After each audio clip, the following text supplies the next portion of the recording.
Welcome back to another YouTube video, and today I am joined with Julian Goldie, Hello there. and we are breaking down a Parasite SEO case study that he recently done. I'm going to essentially be asking him a few questions while he's breaking it down, how he ranked, and yeah, let's get into it.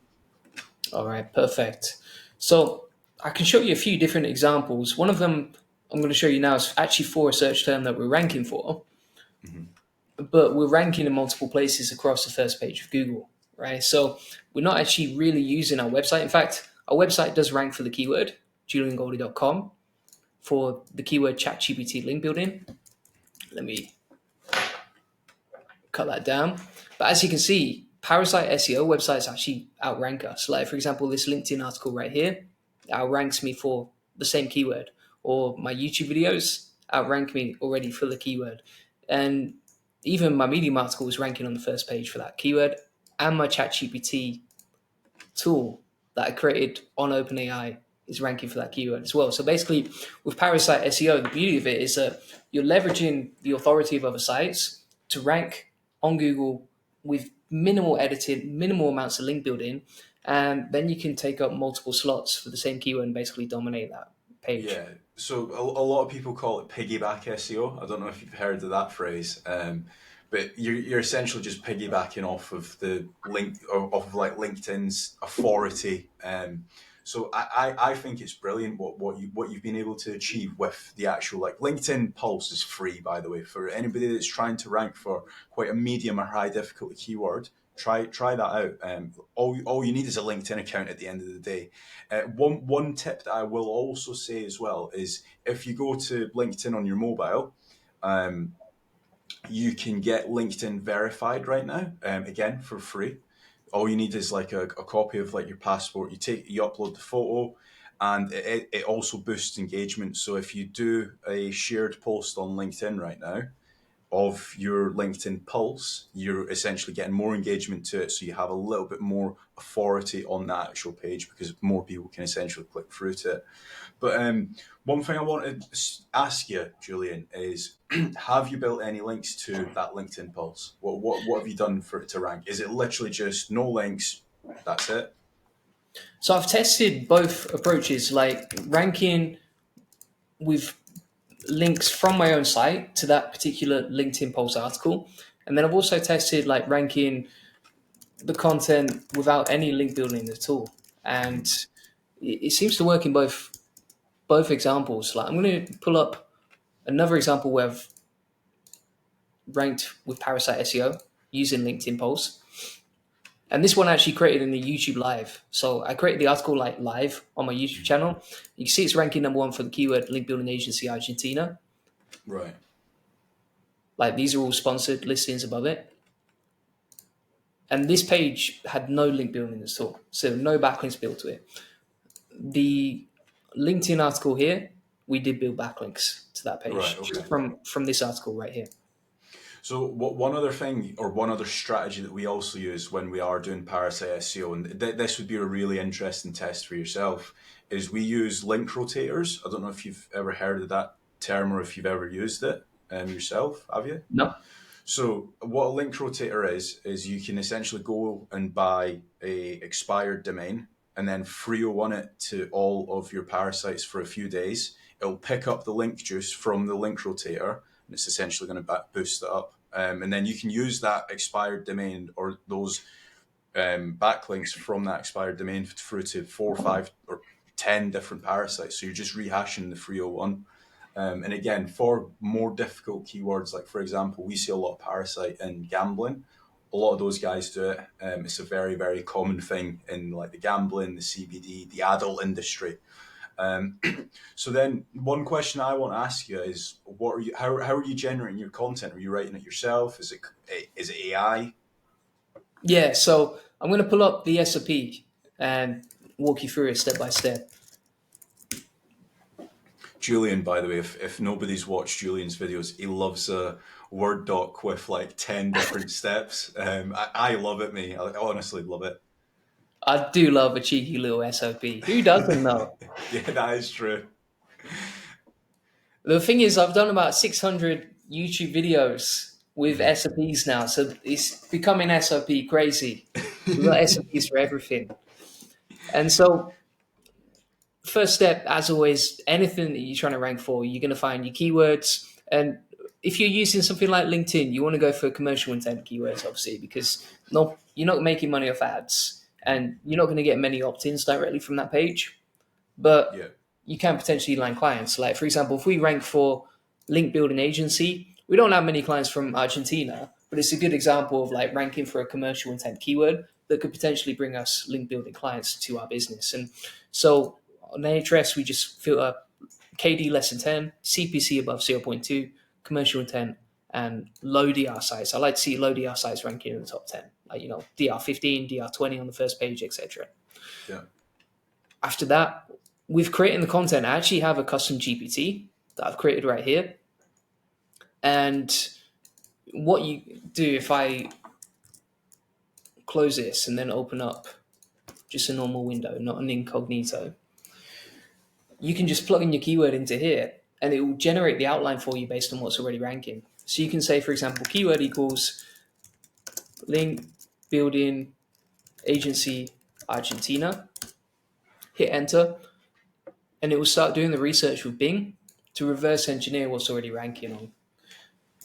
yeah. That's really good. That it also like checks the intent for you. So I think that that's probably like the biggest thing when you are doing Parasite SEO, or when you're doing any form of content with ChatGPT, you just need to make certain that the intent's on point. And obviously this tool does it.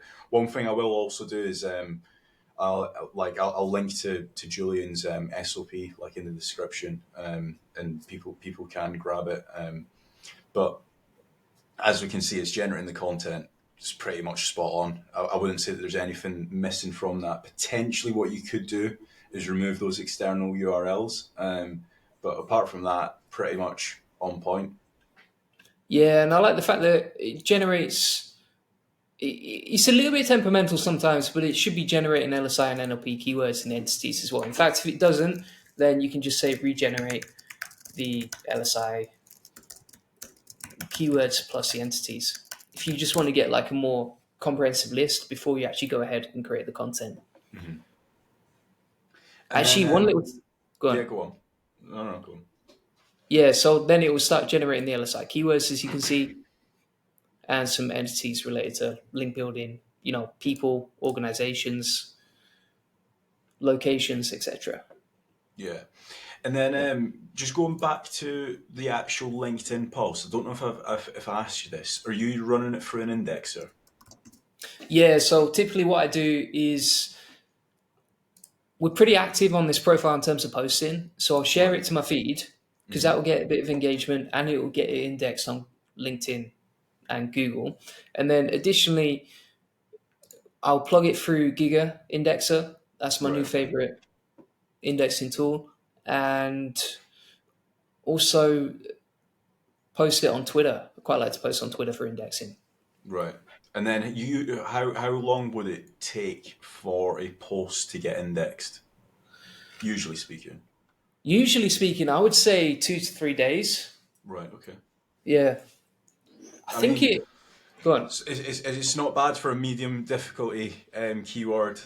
2 to 3 days, and you're ranking it on page one. You might need to just tap it with a couple links. I think that's pretty easy, or really good, to be honest. Yeah, exactly. Actually, when I did these on the YouTube live, Mhm. we were ranking within hours, like 18 hours. These Right. articles were ranking. But like I say, normally it's going to be 2 or 3 days. All right. Yeah, that sounds good. What other things do you think that people should know about when it comes to Parasite SEO? Is there any additional tips that you would give anyone? So, in terms of the process, obviously, what you would do from here, once you've generated all the keywords and stuff, just say, like, go ahead and write the content.